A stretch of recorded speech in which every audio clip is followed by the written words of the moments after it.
Okay, so probably a much shorter version of the original video I was making. I was recording it kind of like as I was driving home, but there came a point where there was a cop behind me. I wasn't sure if he was trying to about to pull me over or something like that, but apparently that wasn't the case. I guess I hadn't been speeding, been going pretty much maximum at the speed limit, and so yeah, I was just kind of concerned that someone's gonna go down, so I decided to put my phone down, stop recording.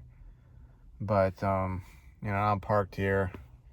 There's no real concern about that happening. It's Friday afternoon, so happy Friday, y'all.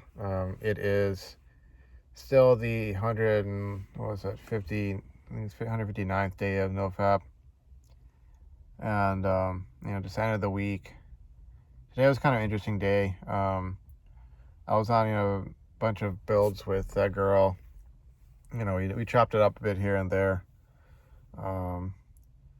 There was a point there where I was kind of like, oh, what happened? We had some downtime. I was listening to a bit of a horror story, and I heard something. It's a horror story about the Michigan dog man, and this guy claimed he saw one, and how it he'd heard noises, and then eventually I don't know, a day later, a week later, something like that, they found somebody who'd gone out to put their garbage can down. They were half eaten, so it sounded like a public service announcement, hey, remember, don't put your garbage cans out at 3 a.m. or else you'll get eaten by this monster, and I kind of laughed at it because also our old boss who just left, she was from Michigan, and kind of reminded me of her, but I saw I wasn't getting kind of the response I wanted, so I changed topics. But we ended up at some point talking about just the work, the career, work environment, coworkers, to a certain extent.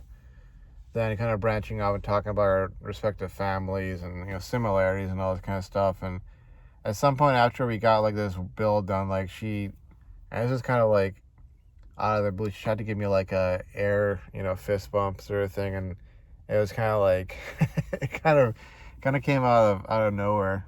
I don't know if that meant anything, but maybe we're all just kind of getting comfortable working with each other, and that's just kind of what it's like. But or it can mean something else entirely. But I'm gonna try not to impose any meanings on things that could in fact have no meaning at all. But there's that. What else? Oh yeah, we talked about our families, and it turned out that her dad went to chemical engineering like I did, but ended up going to the business side eventually. And I talked a bit about my dad with his background in electrical engineering and how he kind of did a similar thing, because you get to a certain point as an engineer, and if you want to move up further, you got to go into management. It's kind of interesting, but yeah, and I remember I shared some funny GIF with her at one point. Yeah, so she laughed at that. That was funny. Those kind of interactions have been on, which is nice. The very least, I'm getting along with my coworkers at this point. They've kind of decided to sort of chill out a bit when it comes to sort of how fast they want you to pick out different processes and such. And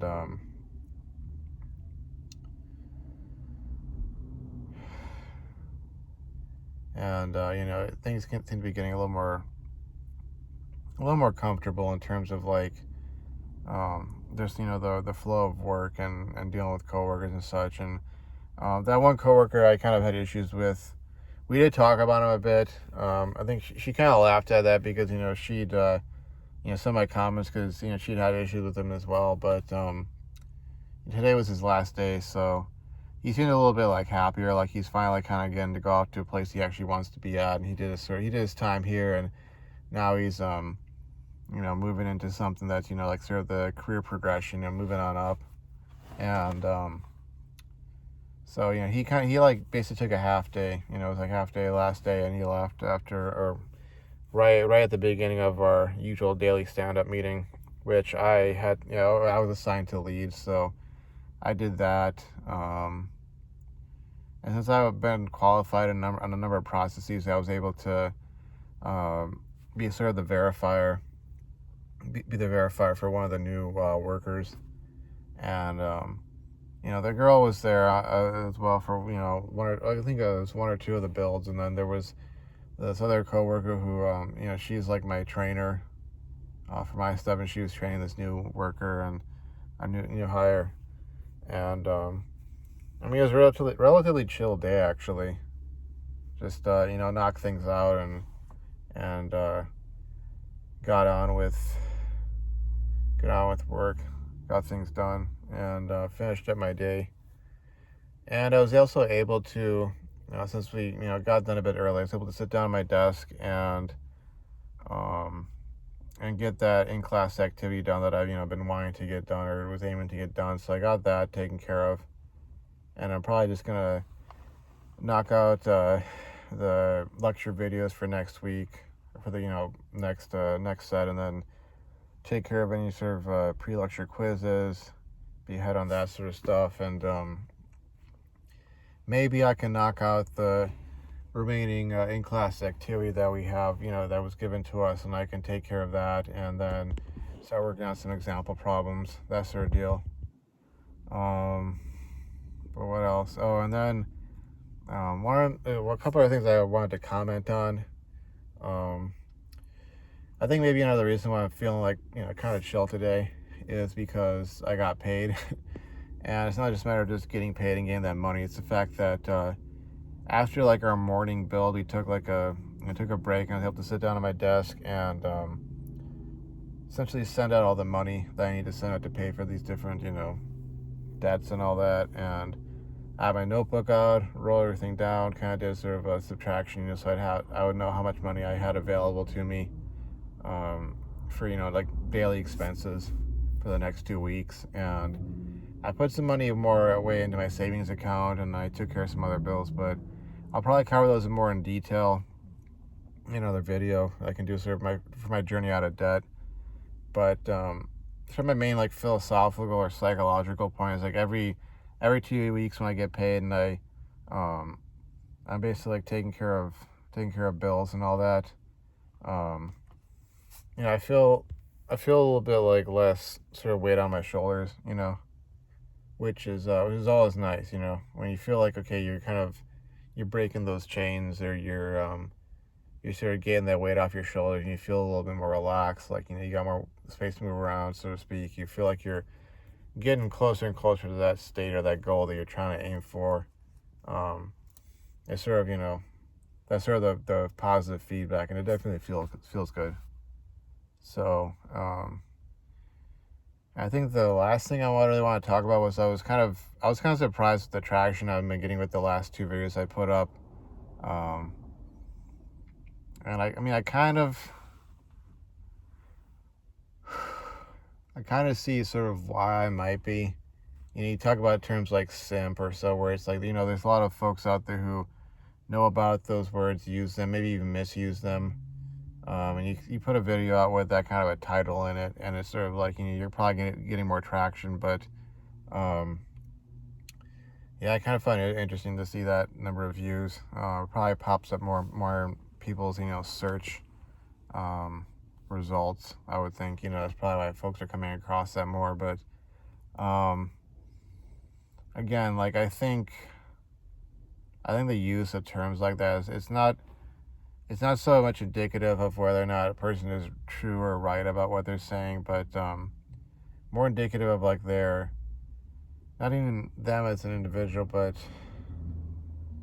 more like society as a whole.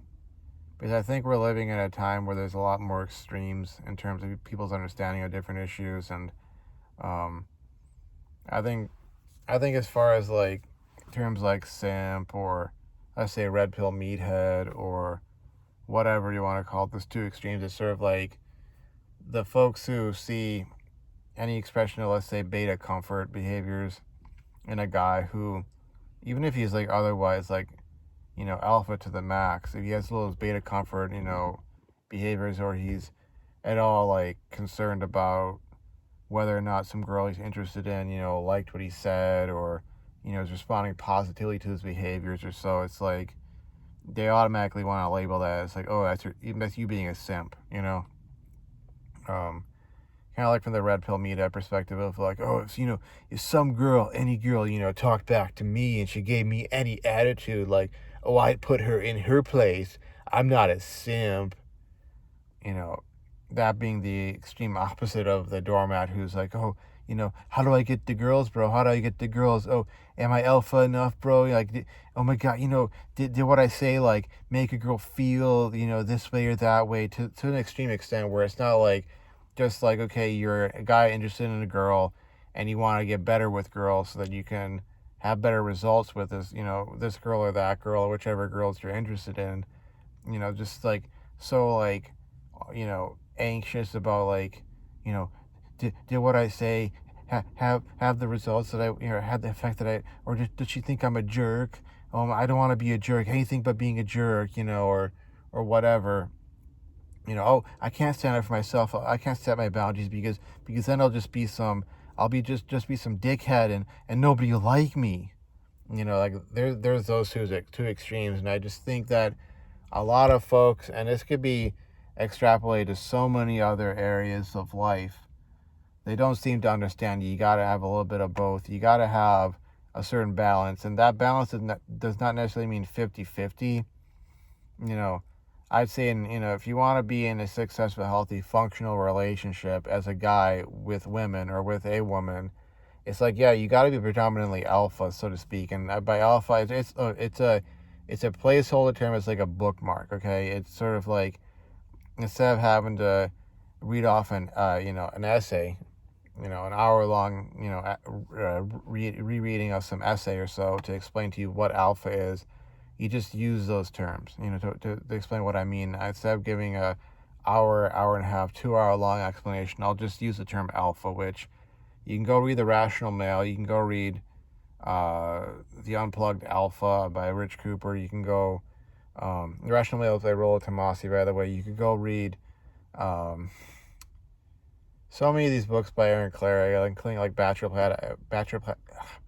Pad Economics, excuse me, or what else? There's so many works out there, but you can go read up on that if you really want to take a deep dive into that. But it's kind of like, I would say, from my experience, you would need to be predominantly alpha, so to speak, in a relationship, but you got to have some of that beta comfort, characteristics and behaviors. You can't always be going like, it's like my way or the highway kind of a thing. You have to be able to be a little more,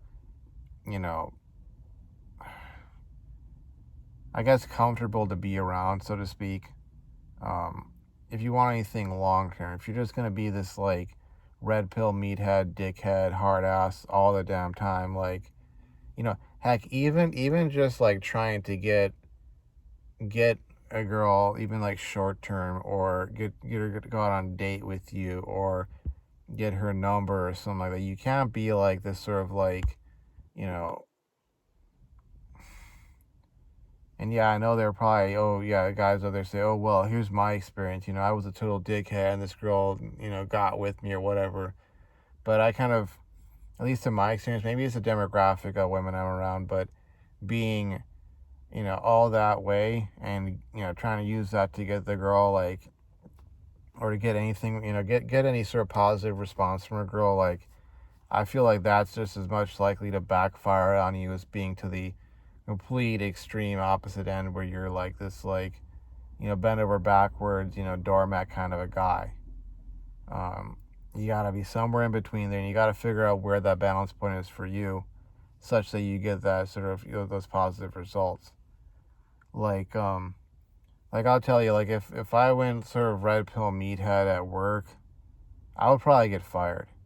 Even if the girl was totally into me, the girl in question, even if she was like totally into me, there'd be some point where I would cross a line, and it would just be like, but I thought it had to be alpha AF, bro, in order to get the girls, bro. And it'd be like, dude, you're an idiot. That would be sort of the response, Whereas obviously being this sort of like stereotypical beta male, pushover, doormat type of guy. I mean, that would be the other extreme. And then at the end, I'd still be like, but why did I get the girl, So I think that's sort of the big point you have to understand. It's like, no, look, if you like a girl and you're asking questions or you're thinking about, okay, like, how do I get a positive response from her such that I'm not like creeping her out or I'm not, taking her off or whatever, that I'm getting a positive response that could lead to a relationship or could lead to something more or whatever, or could lead to where I want to go with her, with no negative consequences or minimal negative consequences or, minimal likelihood of it backfiring on me. Like, no, that doesn't make you a simp.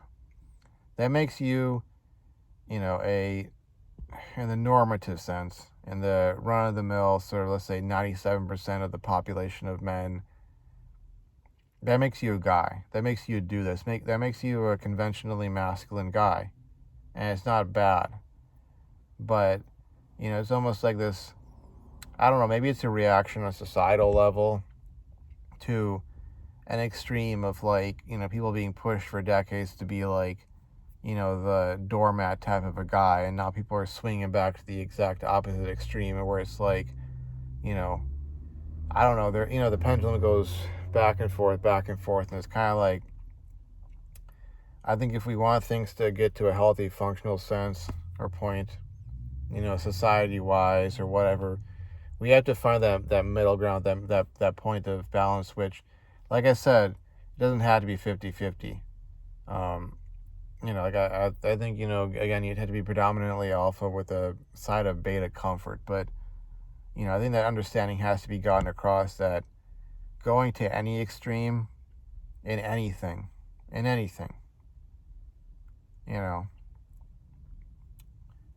least, insofar as attitude is concerned, is counterproductive. It's not going to get you where you want to go. And again, if you're a guy and you like a girl and you're concerned with, finding the way to have positive results with her, that doesn't make you a simp. Okay? It doesn't make you a simp. It doesn't. And at the same time, like going around being a dickhead to women,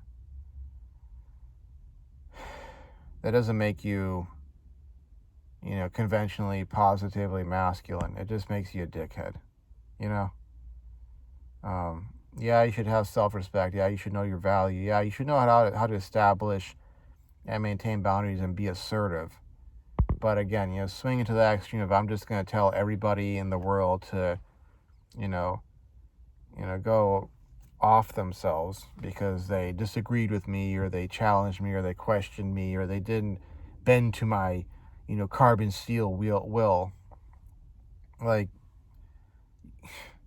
maybe some people will just like, roll their eyes or they'll just take it lying down, but eventually you're going to run into somebody who just isn't going to take your crap and you're probably going to get your beat down basically. And so it's like I said, it's about finding that balance point of whatever it is for you, but finding that balance point where you got enough of both sets of traits, both sets of behaviors so that you actually get those results. And,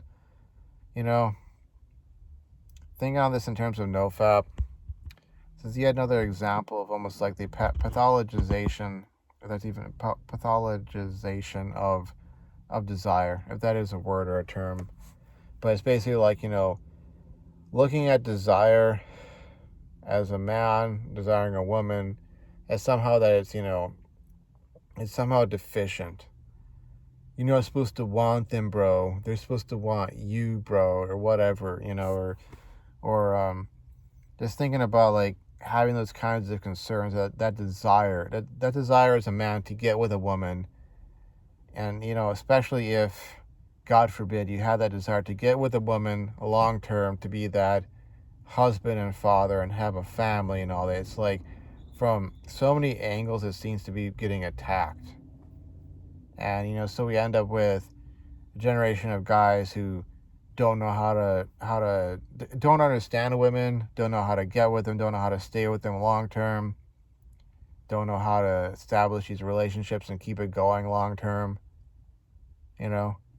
And then, you see, like, I mean, heck, even the rise of Nofap. I mean,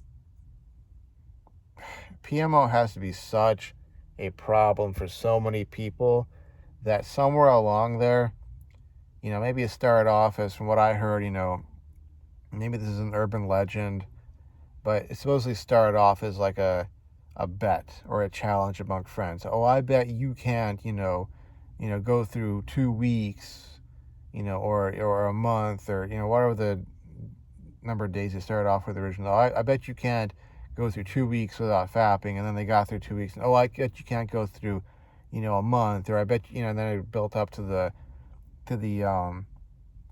now I guess standard like 90 days, goal of NoFap. It was like, it built up to it, but you had to think about it, like, man, like, PMO must be such an issue for guys predominantly, which isn't to discount, the percentage, however many is 3, 4, 5, I don't know, 10%, whatever percentages of PMO addicts or those who suffer from PMO compulsion.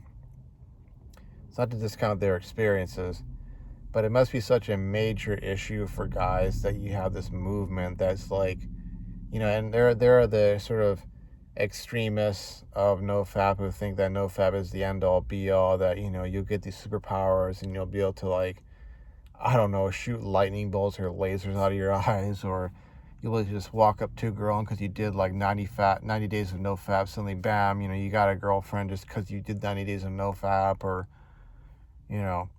whatever, or you'll become a multimillionaire because, you did 90 days of NoFap, bro, now you're going to be multimillionaire, or, no debt or whatever. But like I said, yeah, it has to be such a big problem for most guys that you have this movement that's formed up, and then you have the AntiNofap folks who, unsurprisingly, a lot of them are involved with the prawn industry. And it really says something about a society when, like, that kind of stuff is going on. And then you see the deeper psychological aspect where it's a pathologization of desire versus this sort of like unrestrained approach to it, uninhibited approach to it, where it's like, why not watch PMO or engage in PMO every day, all day? What's so wrong with that? Or, this isn't an addiction, this isn't a compulsion, this isn't a problem. What's so wrong with a multi-billion-dollar industry that makes, its money off of, basically, I guess, prostitution of a sort, et cetera, and, getting guys hooked into this loop such that they never really get out there, and they're never really forced to learn how to understand and interact with women and form healthy, functional, long-term relationships, and, start families and be the husband and the father and the, the contributing member of society, and so on. Like, it says there's a lot that it says that's, way deeper than just a couple of people having an argument on the internet or on social media. And, again, I may get into this even further as to what I actually think it says, beyond anything that I said here. But, sort of like, you dig deeper and deeper into stuff, and it starts crossing over into really controversial topics. And I'm not even sure, if I get to that point where I have such a large following that I could go out there and say what I feel like saying, and, they couldn't really shut me down because I had enough of a following that I could create, like, my own independent website with content on there, and people could tune in to watch and hear and see, my perspective, or the perspective of guests I might bring on to the show, or whatever. Maybe other NoFappers, who knows. Maybe then I'll really, take a deep dive into that. But until then, I'm just going to stick with this and keep knocking down these days and taking care of my finances and other goals. And I think after this, I'm going to record a quick journey out of debt update video, and yeah, upload that. So anywho, I'll see you folks around. Thanks for watching. Bye bye.